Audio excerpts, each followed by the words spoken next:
متعین ہو گیا۔ اس لیے السارق والسارق میں اگر وہ چوری کر لے تو ایک ہی جرم ایک ہے، فعل ایک ہوا، سزا بھی ایک ہی ہو، اور وہ ہے دایاں ہاتھ۔ اللہ نے فرمایا فَاقْطَعُوا أَيْدِيَهُمَا، ہاتھ کاٹ دو، اور ایک قرأت سے اور اجماع سے اور حدیث قولی اور فعلی سے دایاں ہاتھ متعین ہو گیا، اس لیے کون سا ہاتھ کاٹیں گے؟ دایاں ہاتھ کاٹ دیں گے۔ کیا کر دیں گے؟ دایاں ہاتھ کاٹ دیں گے، کیونکہ دایاں ہاتھ متعین ہو گیا، اب بائیں سے تعارض نہیں ہے، اس لیے بائیں ہاتھ نہیں کاٹیں گے۔ دایاں ہاتھ متعین ہو گیا، پھر بائیں ہاتھ نہیں کاٹیں گے۔ کیوں نہیں کاٹیں گے؟ اس لیے کہ جرم ایک ہے، اس لیے کہ مصدر کا اقل فرد مراد ہے، فرد حقیقی مراد ہے، تو جب فعل ایک ہو گیا تو سزا بھی ایک ہی ملے گی۔ یہ بات سمجھ میں آئی؟ احناف کا ایک استدلال السارق والسارقہ، اس میں فاعل کا مصدر پر لغتاً دلالت کرنے سے استدلال۔ شارح کہتے ہیں اس سے بھی استدلال ہو سکتا ہے، فَاقْطَعُوا أَيْدِيَهُمَا، لفظ فَاقْطَعُوا امر کا صیغہ ہے، امر مصدر پر لغتاً دلالت کرتا ہے، اور مصدر کے اقل فرد اور اکثر فرد، اقل فرد ایک ہے، ایک مرتبہ ہاتھ کاٹنا، اور اکثر فرد مصدر کا مجموعہ ہے، کاٹنے کا مجموعہ۔ مصدر یہاں قطع ہے، قطع مصدر اس کا مجموعہ مراد ہے۔ جب آپ نے دائیں ہاتھ کاٹ دیا، اب محل باقی نہ رہا، اب کیا کاٹو گے؟ تو اقل فرد متعین ہو گیا۔ جب اقل فرد متعین ہو گیا تو دوسری مرتبہ چوری کرنے پر، تیسری مرتبہ چوری کرنے پر اس کا بایاں ہاتھ نہیں کاٹا جائے گا۔ احناف کا استدلال السارق اسم فاعل کے صیغے سے بھی ہو گیا، اور فَاقْطَعُوا سے امر کے صیغے سے بھی ہو گیا۔ پتہ نہیں احناف کا استدلال سمجھ میں آ گیا؟ معترض کہتا ہے چاہے تم استدلال سارق سے کرو یا استدلال فَاقْطَعُوا سے کرو، اگر فَاقْطَعُوا سے کرو گے یا سارق سے کرو گے، چوری ایک ہو گئی، پھر دوسری مرتبہ جب وہ چوری کرے آپ بائیں پاؤں کیوں کاٹتے ہو؟ جب آپ کہتے ہو کہ چوری ایک ہی ہے، فرد حقیقی مراد ہے، حکمی مراد نہیں ہو سکتی، تو وہ تو ایک ہی ہے، تو آپ نے ہاتھ کاٹ دیا، پھر دوسری مرتبہ پاؤں کیوں کاٹتے ہو؟ فَاقْطَعُوا سے استدلال کرتے ہو تو قطع ایک ہی ہے، ہاتھ کاٹ دیا، پھر پاؤں دوسری مرتبہ کیوں کاٹتے ہو دوسری مرتبہ چوری میں؟ اعتراض سمجھ میں آ گیا؟ جب دوسری مرتبہ میں آپ پاؤں کاٹتے ہو تو ہم تیسری مرتبہ میں بائیں ہاتھ کاٹتے ہیں، آپ بھی تو کاٹتے ہو، دوسری مرتبہ کی چوری میں پاؤں کیوں کاٹتے ہو؟ اگر سارق کا فرد حقیقی مراد ہے، اگر قطع کا فرد حقیقی مراد ہے، تو پھر آپ دوسری مرتبہ پاؤں کیوں کاٹتے ہو؟ اعتراض سمجھ میں آ گیا؟ اس کا جواب یہ دیا، شارح کہتے ہیں جو ہم دوسری مرتبہ چوری کرنے کی وجہ سے ہم جو پاؤں کاٹتے ہیں، یہ دوسری نص سے ثابت ہے، یہ ہم السارق والسارقۃ سے ثابت نہیں کرتے، فَاقْطَعُوا سے ثابت نہیں کرتے، بلکہ ہم کس سے ثابت کرتے ہیں؟ دوسری نص سے ثابت کرتے ہیں۔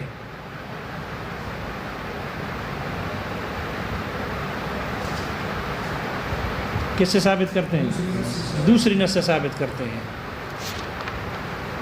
تو معترض کہتا ہے، اور دوسری نص میں دیکھو آیت آپ اعتراض تب کرتے جب ہم بایاں ہاتھ کاٹتے، کیونکہ آیت میں ہاتھ کا ذکر ہے، آیت میں پاؤں کا ذکر تو نہیں ہے، آیت میں پاؤں کا ذکر نہیں ہے، آیت میں تو ہاتھ کا ذکر ہے، اور دایاں ہاتھ متعین ہو گیا، تو ہم تو بایاں ہاتھ تو نہیں کاٹتے کہ آپ اعتراض کرتے ہو کہ آپ دوسری مرتبہ ہاتھ کیوں کاٹتے ہیں، ہم تو پاؤں کاٹتے ہیں، اور آیت میں پاؤں کا ذکر نہیں ہے۔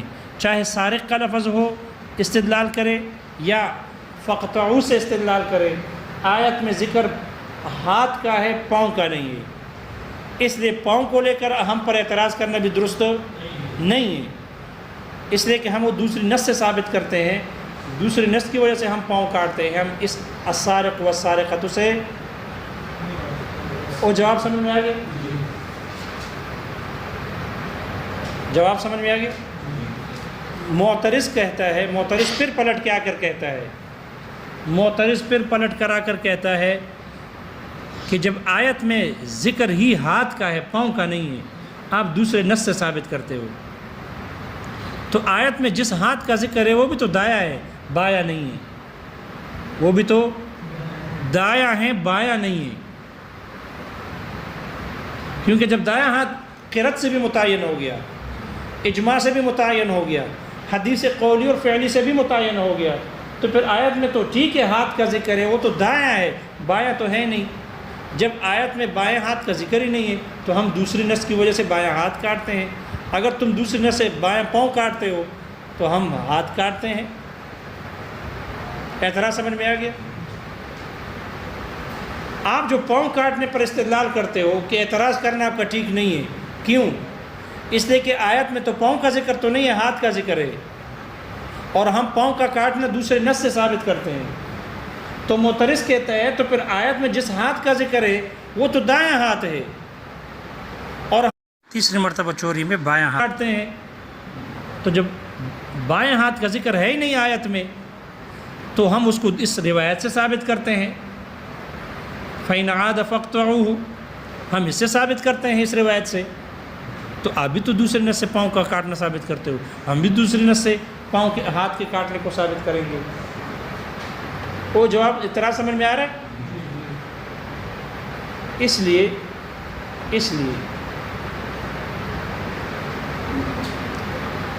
شارح یہ کہتے ہیں کہ آیت میں مراد تو ہاتھ ہی ہے، ہاتھ کا ذکر ہے، پاؤں کا ذکر نہیں ہے، اور ہم دوسرے نس سے ثابت کرتے ہیں۔ لیکن چونکہ معترض کا اعتراض قوی بنا کہ آپ پاؤں پہ دوسرے نس سے ثابت کرتے ہو جبکہ آیت میں ذکر بھی نہیں ہے، تو ہم بھی پھر بایاں ہاتھ دوسرے نس سے ثابت کرتے ہیں، اور آیت میں جو ذکر ہاتھ کا ہے وہ دایاں ہے، بایاں نہیں ہے۔ اس لیے محشی کہتے ہیں شارح نے جو یہ کہا نا کہ ہم پاؤں کو دوسرے نس سے ثابت کرتے ہیں، یہ بات درست نہیں ہے۔ شارح نے جو اوپر یہ بات کہی ہے نا کہ ہم پاؤں کے کاٹنے کو کس سے ثابت کرتے ہیں؟ دوسرے نس سے ثابت کرتے ہیں، یہ بات محشی کہتے ہیں ٹھیک نہیں ہے۔ کیوں؟ اس لیے کہ بات وہی ہو جائے گی، باؤ کا تجر و بائی لا تجر، آپ کی بات جر دیتی ہے اور میری بات جر نہیں دے گی، مسئلہ وہی بن جائے گا۔ آپ دوسرے نس سے تو پاؤں کا کاٹنا ثابت کرتے ہو، اور جب ہم دوسرا نس لے آئے دوسرے ہاتھ کے کاٹنے پر آپ کہتے ہو کہ نہیں کر سکتے، تو آپ جو کر رہے ہو، اس نے محشی نے کہا دوسری نس نہ کہو، بلکہ یہ کہو کہ پاؤں کے کاٹنے دوسری مرتبہ چوری کرنے کی وجہ سے یہ جو بایاں پاؤں ہم کاٹتے ہیں یہ اجماع کی وجہ سے ہے، نس نہ کہو۔ نس کہو گے تو پھنس جاؤ گے، نس کہو گے تو پھنس جاؤ گے، اس لیے کہ نس کے لیے پھر قطعی ہونا ضروری ہوگا، اور نس کے لیے کم از کم خبر مشہور کا ہونا ضروری ہوگا تاکہ کتاب اللہ میں زیادتی ہو۔ کتاب اللہ سے تو صرف دایاں ہاتھ ثابت ہے، آپ جو پاؤں ثابت کرو گے تو پھر ظاہر بات ہے قطعی متواتر مشہور حدیث ہونی چاہیے۔ اس لیے محشی کہتے ہیں شارح نے جو نس کہا، نس کی بات ٹھیک نہیں ہے، ورنہ پھر وہی اعتراض لوٹ کے آئے گا، کیونکہ شوافی حضرات بھی تو نس ہی سے ثابت کرتے ہیں بایاں ہاتھ۔ اس لیے نس نہ کہو بلکہ کیا کہو؟ اجماع۔ یہ کہو کہ ہم پاؤں کے دوسری مرتبہ چوری کرنے کی وجہ جو پاؤں کو کاٹتے ہیں وہ اجماع سے کاٹتے ہیں، وہ اجماع کی وجہ سے ہے، اور آپ کا تیسری مرتبہ میں جو پاؤں بایاں ہاتھ کا کاٹنا ہے یہ آپ جس خبر حدیث سے ثابت کرتے ہو، ایک تو اس حدیث کے بارے میں لکھا ہوا ہے کہ یہ حدیث ہی ٹھیک نہیں ہے، یہ حدیث ٹھیک نہیں ہے۔ جتنے روایتوں سے بھی طریقوں سے بھی حدیث نقل کر کے آئی ہے، کسی نہ کسی کوئی بھی طریقہ روایت کا کوئی نہ کوئی سند بھی وہ طعن، اعتراض اور تنقید عیب سے خالی نہیں، اس پر اعتراض ہے۔ اس لیے یہ حدیث ٹھیک نہیں ہے، یہ حدیث ٹھیک نہیں۔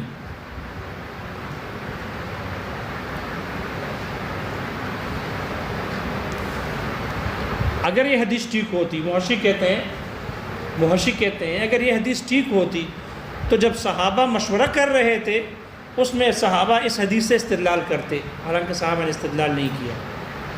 حضرت علی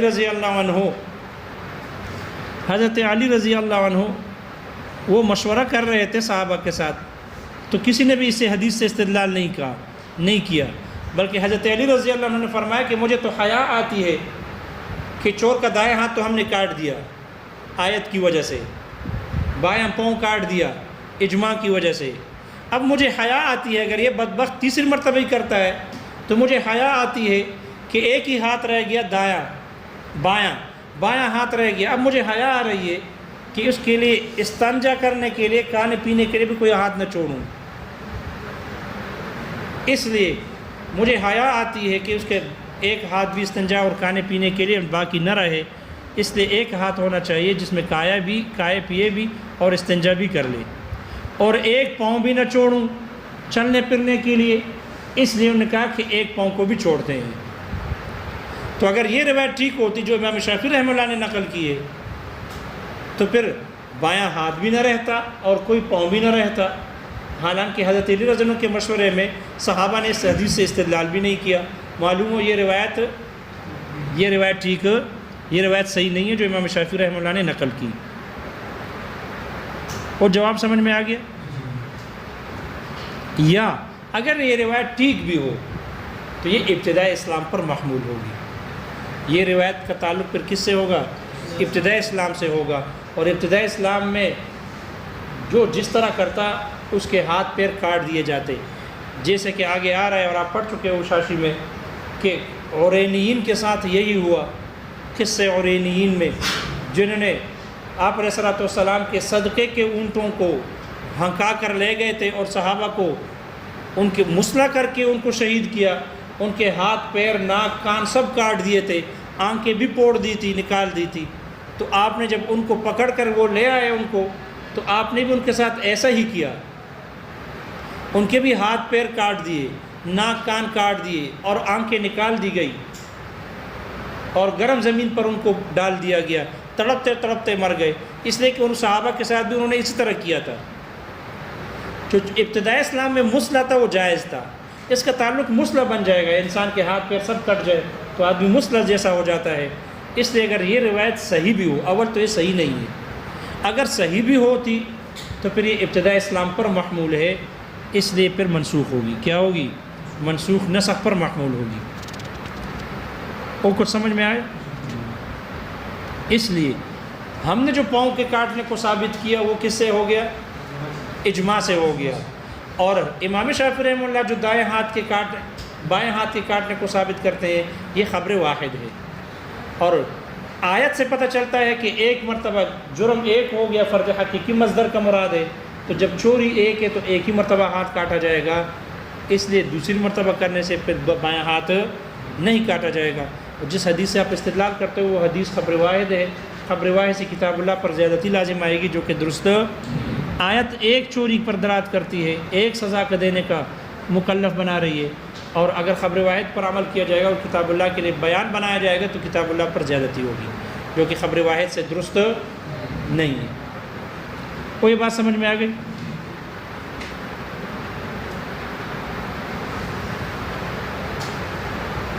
لیکن ایک اعتراض ہے،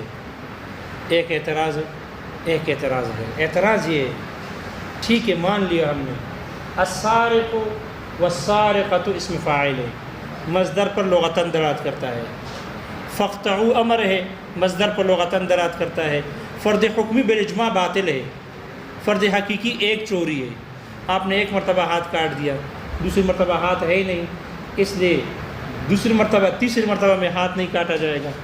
پاؤں کا کاٹنا آپ نے اجماع سے ثابت کیا۔ الزانیۃ والزانی فاجلدوا کل واحد منہما 100 جلدہ، آیت ہے نا، الزانیۃ والزانی، الزانیہ صیغہ کون سا ہے؟ اسم فاعل ہے، الزانیۃ والزانی دونوں اسم فاعل کے صیغے ہیں، اسم فاعل مصدر پر لغتاً دلالت کرتا ہے، اور مصدر اقل جنس ایک ہے، اور اکثر فرد مصدر کا مجموعہ، لہذا اگر کوئی غیر شادی شدہ غیر محسن شادی شدہ نوکوارہ ہو اور وہ زنا کر لے تو ایک زنا اور زنا کا مجموعہ، اقل فرد ایک ہے، اقل جنس ایک مرتبہ زنا کرنا، اور اکثر جنس زنا کا مجموعہ ہے، آخر عمر تک انتظار کریں گے۔ ایک تو یہ شادی نہیں کرے گا، کیونکہ جب شادی کرے گا تو پھر وہ شادی کر بھی لے تو پھر اس پر بھی جو کوارے کی حالت میں سے جو زنا کیے ہیں 10 15 20 40 50 مصدر کے فرد حقیقی حکمی پر عمل ہوگا، اور عمر کے آخری اس لمحے میں جب روح نکل رہی ہو تو ہم کہیں گے اب یہ زنا نہیں کر سکتا، اب ان کو کوڑے مارے جائیں، یہ فرد حکمی ہو جائے گا نا۔ تو زنا کا فرد حقیقی ایک، فرد حکمی زنا کا مجموعہ، اور یہ جو فرد حکمی ہے یہ بالاجماع کیا ہے؟ باطل ہے، اس لیے سزا کو آخر عمر تک مؤخر نہیں کیا جائے گا، یہ فرد حکمی بالاجماع باطل ہے، تو فرد حقیقی متعین ہو گیا۔ لہذا اگر کوئی آدمی ایک مرتبہ زنا کرے کوڑے مارو، دوسری مرتبہ زنا کرے تب بھی کوڑے مارتے ہو، تیسری مرتبہ زنا کر لیتا ہے شادی شدہ نہ ہو، کیونکہ شادی شدہ ہو تو بیڑا غرق کے، پھر تو شادی شدہ ہو پھر تو بیڑا غرق ہے نا، پھر تو رجم ہے، پھر تو واپس نہیں آتا، لہذا وہاں تو عود نہیں ہو سکتا۔ لیکن اگر کنوارا ہے اور شادی شدہ نہیں ہے اور اس نے زنا کر لیا، آپ کوڑے مارتے ہو، تو آیت کا تقاضا تو یہ ہے، اس میں فاعل کا صیغہ کا تقاضا ہے کہ کتنی سزا دو؟ ایک ہی مرتبہ کوڑے مارو، دوسری مرتبہ تیسری مرتبہ 50 مرتبہ اگر کرے تو پھر کوڑے مارنا۔ لفظ الزانیۃ والزانی سے استدلال، اعتراض سمجھ میں آ گیا؟ فجلدوا کل واحد منہما، فجلدوا امر کا صیغہ ہے، جیسے فقطعوا سے آپ نے استدلال کیا تو فجلدوا بھی امر ہے، مصدر پر لغتاً دلالت کرتا ہے، اقل فرد ایک اور اکثر فرد، کوڑے مارنے کا مجموعہ، کوڑے مارنے کا مجموعہ۔ جب فرد حکمی باطل ہے، فرد حقیقی متعین ہے، تو اس کا مطلب ہے ایک ہی مرتبہ کوڑے مارو، چاہے الزانیتوں سے ہو یا چاہے فجلدو سے ہو، دونوں صورتوں میں معترض کا اعتراض سمجھ میں آ گیا۔ حالانکہ آپ لوگ ایک مرتبہ نہیں، دو مرتبہ نہیں، تین مرتبہ نہیں، جتنی مرتبہ زنا کرتا ہے آپ لوگ کوڑے مارتے ہو، تو پھر سارے کبھی دوسری تیسری مرتبہ بائیں ہاتھ کاٹو نا۔ اعتراض سمجھ میں آ رہا ہے یا نیند آ رہی ہے آپ کو؟ جی یہ بات سمجھ میں آ گئی؟ اس کا جواب شارح نے ذکر کیا کہ ٹھیک ہے وہاں مصدر پر لغتاً دلالت ہے، لیکن وہاں سبب اور مسبب کے قبیل سے ہے۔ زنا کرنا سبب ہے کوڑوں کا، زنا کرنا سبب ہے کوڑا، اور کوڑے مارنا یہ مسبب ہے۔ تو وہاں جو کوڑے بار بار مارے جاتے ہیں اس وجہ سے کہ سبب میں تکرار ہے، سبب میں کیا ہے؟ تکرار ہے۔ تو یہ جو زانی کو جو غیر محسن ہو اس کو جو ہر مرتبہ میں کوڑے مارے جاتے ہیں، یہ تکرار سبب کے قبیل سے ہے، یہ تکرار سبب کے قبیل سے ہے، بشرط یہ کہ محل کوڑے مارنے کی صلاحیت رکھتی ہو۔ اور کوڑے کہاں مارے جاتے ہیں؟ پیچھے کمر پہ، پشت پہ مارے جاتے ہیں ان کے، تو اس کی جو کمر ہے، پیٹھ ہے، پیٹھ کو جب ایک مرتبہ کوڑے مارے جائے پیٹھ ختم ہو جاتی ہے، باقی رہتی ہے، پیٹھ تو باقی رہتی ہے۔ اس لیے جب دوسری مرتبہ زنا کرتا ہے پیٹھ کوڑے مارنے کی صلاحیت رکھتی ہے، پیٹھ برقرار ہے، اور سبب میں تکرار پایا گیا زنا میں، اس لیے مسبب میں تکرار ہوگا کوڑے مارنے میں۔ اس لیے جو کوڑے مارے جاتے ہیں اس میں وجہ یہ ہے کہ یہ قبیل من تکرار سبب کے قبیل سے ہے، سبب میں تکرار ہوگا تو مسبب میں بھی کیا ہوگا؟ تکرار، بشرط یہ کہ وہ محل کوڑے مارے جانے کی صلاحیت رکھتی ہے، اور یہاں محل باقی ہے، کوڑے کی صلاحیت رکھتی ہے، اس لیے جب زنا میں تکرار ہوگا تو کوڑوں میں بھی کیا ہوگا؟ تکرار ہوگا، اور پیٹھ بھی باقی ہے، اس لیے اس کو کوڑے مارے جائیں گے۔ ہاتھ کاٹنے میں، چوری میں ہاتھ کاٹنے کا سبب سرقہ ہے، تکرار سبب بھی پایا گیا، لیکن مسبب میں تکرار کیوں نہیں ہوا؟ اس لیے کہ محل باقی نہ رہا، اس کا تو ہم نے ہاتھ کاٹ دیا، جب ہاتھ کٹ گیا تو اب ہاتھ رہا نہیں، دایاں ہاتھ متعین ہے، دایاں ہاتھ متعین ہے تو محل ہی باقی نہیں ہے، اس لیے بے شک وہاں تکرار میں سبب ہو، مسبب میں تکرار نہیں ہوگا، قطع میں تکرار نہیں ہوگا۔ اور یہاں چونکہ تکرار میں سبب ہے تو مسبب میں تکرار ہے، وجہ یہ ہے کہ کوڑے جو مارے جاتے ہیں اس کا محل باقی ہے، جب محل باقی ہے تو کوڑے جتنی مرتبہ زنا کرے گا تو کوڑے مارے جائیں گے۔ وہ جواب سمجھ میں آ گیا؟ اس لیے یہ سبب کے تکرار کے قبیل سے ہے، اور بدن اس کی صلاحیت رکھتی ہے کوڑوں کی، اس لیے جب زنا کرے گا غیر محسن تو اس کو کوڑے مارے جائیں گے۔ خلاصہ یہ کہ امر تکرار کا نہ تقاضا کرتا ہے اور نہ ہی احتمال رکھتا ہے، چاہے وہ امر کا صیغہ ہو یا اسم فاعل کا ہو۔ تو مصنف نے تشبیہاً اسم فاعل کو امر کے صیغے کے ساتھ تشبیہ دیتے ہوئے یہ ذکر کیا ہے، جیسے اسم فاعل نہ تکرار کا احتمال رکھتا ہے امر کا صیغہ اور نہ ہی تکرار کا تقاضا کرتا ہے، اسی طرح اسم فاعل بھی مصدر پر لغتاً دلالت کرنے میں امر کی طرح ہے، جیسے وہ تکرار کا نہ تقاضا کرتا ہے احتمال رکھتا ہے، ایسا ہی اسم فاعل بھی نہ تکرار کا تقاضا کرتا ہے نہ ہی تکرار کا محتمل ہے، یعنی احتمال رکھتا ہے۔ دیکھو کتاب میں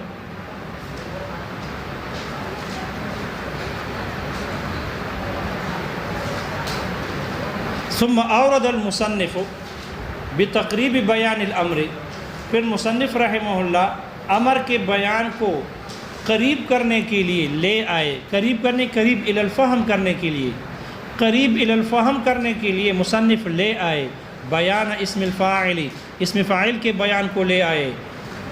کیوں لے آئے؟ لاشتراکہما فی عدم احتمال التکرار، تکرار کے احتمال نہ رکھنے میں ان دونوں کے شریک ہونے کی وجہ سے۔ فقال فرمایا وکذا اسم الفاعل، اسی طرح اسم فاعل ہے، یدل علی المصدر لغتاً، یہ مصدر پر لغتاً دلالت کرتا ہے، ولا یحتمل العدد، اور عدد کا یعنی تکرار کا احتمال نہیں رکھتا۔ شارح ترکیب سمجھا رہے ہیں تو اور ترکیب کو توجہ دو۔ فقولہ یدل، یہ جو متن میں یدل کا لفظ آ گیا، شارح کہتے ہیں یہ بیان لوجہ التشبیہ، یہ تشبیہ کی وجہ ہے، اسم فاعل کو امر کے ساتھ تشبیہ دینے کی وجہ یہ ہے کہ مصدر پر لغتاً جیسے وہ کرتا ہے یہ بھی کرتا ہے۔ پھر آگے جو متن ہے ولا یحتمل عطف علیہ، شارح کہتے ہیں یہ اسی پر عطف ہے، تو دونوں وجہ تشبیہ ہو گئی۔ وفی بعض النسخ، اور بعض نسخوں میں ہے لا یحتمل بدون الواو، وہاں واو نہیں ہے، ایک نسخے میں بعض نسخوں میں واو نہیں ہے، پھر کیا ہو جائے گا؟ تو شارح کہتے ہیں فیکون ہوا بیان وجہ التشبیہ، پھر یہ جو لا یحتمل ہے یہ بیان وجہ تشبیہ ہو جائے گی۔ وقولہ یدل وقع حالا، اور جو متن کے سے پہلے والا متن ہے یدل علی المصدر لغتاً، یہ پھر حال واقع ہو جائے گا۔ اب عبارت ہو جائے گی ایک قضا اسم الفاعل، اسی طرح اسم فاعل ہے لا یحتمل العدد، عدد کا احتمال نہیں رکھتا، حال کونہ یدل علی المصدر لغتاً، اس حال میں کہ جب یہ مصدر پر لغتاً دلالت کرتا ہو عدد کا احتمال نہیں رکھتا۔ وہ ترکیب سمجھ میں آ گئی؟ شارح کہتے ہیں اس سے مصدر پر لغتاً دلالت کرنے میں کہنے سے فہو احتراز عن اسم الفاعل، یہ احتراز ہے اس میں اس اسم فاعل سے الذی یدل علیہ اقتضاء، جو مصدر پر دلالت کرتا ہے اقتضاء، مثل قولہ، جیسے شوہر کا قول ہے انت طالق، اس میں مصدر پر دلالت ہے لیکن وہ کیسے ہے؟ اقتضاء ہے، وہ اقتضاء ہے۔ شارح کہتے ہیں فإنہ خارج عما نحن فیہ، اس لیے کہ وہ جو اقتضاء مصدر پر دلالت ہوتی ہے یہ ہمارے اس بحث سے خارج ہے، جس میں اب ہم بحث کر رہے ہیں تکرار والے مسئلے میں، اس سے خارج ہے۔ وسیأتی بیانہ، اور ان قریب اس کا بیان آ جائے گا اقتضاء النص میں۔ حتی لا یراد بآیۃ السرقۃ الا سرقۃ واحدۃ، یہاں تک کہ چوری والی آیت میں ایک ہی چوری مراد ہوگی۔ وبالفعل الواحد لا تقطع الا ید واحدۃ، اور ایک فعل سے ایک ہی ہاتھ کاٹا جائے گا۔ شارح کہتے ہیں ماتن کا یہ متن تفریع ہے علی عدم احتمال اسم الفاعل التکرار، اسم فاعل کا تکرار کا احتمال نہ رکھنے پر تفریع ہے۔ والزام علی الشافعی، اور اس متن سے امام شافعی رحمہ اللہ کو الزام دے رہے ہیں فیما ذہب الیہ، اس مسئلے میں کہ جو انہوں نے اختیار کیا۔ بیان ہو، اس کا بیان یہ ہے ان شافعی رحمہ اللہ یقول، امام شافعی رحمہ اللہ فرماتے ہیں ان السارق تقطع یدہ الیمنی اولا، چور کا سب سے پہلے دائیں ہاتھ کاٹا جائے گا، ثم رجلہ الیسری، پھر اس کا بائیں پاؤں کاٹا جائے گا، ثم یدہ الیسری ثالثا، پھر تیسری مرتبہ میں اس کا بائیں ہاتھ کاٹا جائے گا، ثم رجلہ الیمنی رابعا، پھر چوتھی مرتبہ میں اس کا دائیں پاؤں کاٹا جائے گا۔ لقولہ علیہ السلام، دلیل دے رہے آپ علیہ السلام کے فرمان من سرق فاقطعوہ فإن عاد فاقطعوہ، جو چوری کرے اس کو کاٹ دو، پر اگر لوٹ کے آ جائے پھر اس کو کاٹ دو۔ فَإِنْ عَادَ فَاقْطَعُوهُ فَإِنْ عَادَ فَاقْطَعُوهُ، اس سے استدلال کرتے ہیں۔ وَعِنْدَنَا، اور ہمارے ہاں، لا تقطع الید اليسرى فی الثالثۃ، تیسری مرتبہ چوری کرنے میں اس کا بایاں ہاتھ نہیں کاٹا جائے گا، بل خلد فی السجن، بلکہ ہمیشہ کے لیے عمر بھر قید کیا جائے گا، ہمیشہ کے لیے جیل میں ڈالا جائے گا، حتی یتوب، یہاں تک کہ توبہ کر لے۔ لأن السارق، استدلال احناف کا، لأن السارق اسم الفاعل، اس لیے کہ سارق اسم فاعل کا صیغہ ہے، یدل علی المصدر لغتاً، یہ مصدر پر لغتاً دلالت کرتا ہے، والمصدر لا يراد به الا الواحد، اور مصدر سے مراد ایک ہی ہوتا ہے، او الکل، یا سب کے سب ہوتے ہیں، اگر ایک ہوگا تو فرد حکمی ہوگا، حقیقی ہوگا، اگر یا کل مراد ہوگا تو وہ حکمی ہے۔ وَكُلُّ السَّرِقَاتِ لَا يُعْلَمُ إِلَّا فِي آخِرِ الْعُمَرِ، اور تمام چوریاں معلوم نہیں ہو سکتی مگر آخری عمر میں، فَصَارَ الْوَاحِدُ مُرَادًا بِيَقِينٍ، اس لیے جو ایک چوری ہے فرد حقیقی ہے، یہ مراد ہو گئی، یقینی طور پر مراد ہوگی۔ وَبِالْفِعْلِ الْوَاحِدِ لَا تُقْطَعُ إِلَّا يَدٌ وَاحِدَةٌ، اور ایک کام کی وجہ سے ایک ہی ہاتھ کاٹا جائے گا، ایک ہی چوری ہو گئی۔ وَأَيْضًا، دوسرا استدلال، فَاقْطَعُوا دَالٌ عَلَى الْقَطْعِ، یہ فَاقْطَعُوا کا لفظ ہے، یہ قطع پر دلالت کرنے والا ہے، وَهُوَ أَيْضًا لَا يَحْتَمِلُ الْعَدَدَ، اور یہ بھی عدد کا احتمال نہیں رکھتا، اس لیے فَلَا تَثْبُتُ الْيَدُ الْيُسْرَى مِنَ الْآيَةِ، اس لیے آیت سے بایاں ہاتھ ثابت نہ ہوگا۔ لا يقال، یہ اعتراض نہ کیا جائے، فَيَنْبَغِي أَنْ لَا تُقْطَعُ الرِّجْلُ الْيُسْرَى فِي الْكَرَّةِ الثَّانِيَةِ أَيْضًا، پھر مناسب تو یہ ہے کہ دوسری مرتبہ چوری کرنے میں پھر بایاں پاؤں بھی نہیں کاٹا جانا چاہیے۔ لِأَنَّا نَقُولُ، اس لیے ہم جواب میں کہیں گے، إِنَّ الرِّجْلَ غَيْرُ مُتَعَرِّضَةٍ بِهَا فِي الْآيَةِ، اس لیے کہ آیت میں پاؤں کا ذکر نہیں ہے، فَلَا بَأْسَ، اس لیے کوئی حرج نہیں ہے، أَن يَثْبُتَ بِنَصٍ آخَرَ، کہ یہ پاؤں ثابت ہو دوسرے نص سے، کس سے ثابت ہو؟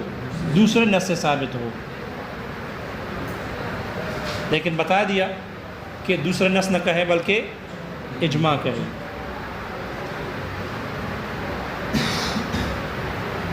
والید، اور جو ہاتھ ہے، لما کانت متعرضۃ بها فی الآیہ، جب ہاتھ کا آیت میں ذکر کیا گیا ہے، وتعین الیمن مرادا منها، اور دایاں ہاتھ اس سے مراد ہو کر متعین ہو گیا، لا يجوز ان تثبت اليسرى، تو پھر بایاں ہاتھ کا ثابت ہونا جائز نہیں، بخبر الواحد، اس خبر واحد سے، الذي لا تجوز الزیادۃ به علی الکتاب، جس کے ذریعے سے کتاب اللہ پر زیادتی کرنا جائز ہو، اس سے ثابت کرنا جائز نہیں۔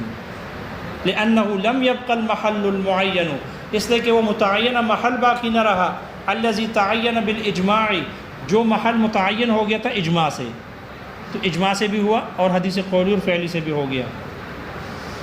اب زنا والی آیت کو لے کر اعتراض کیا، اس کا جواب، بخلاف الجلد، برخلاف کوڑے مارنے کے، فإنه كلما يزني، اس لیے کہ جب بھی زنا کرے گا، غیر المحسن، غیر شادی شدہ، یجلد، کوڑے مارے جائیں گے اس کو، کیوں؟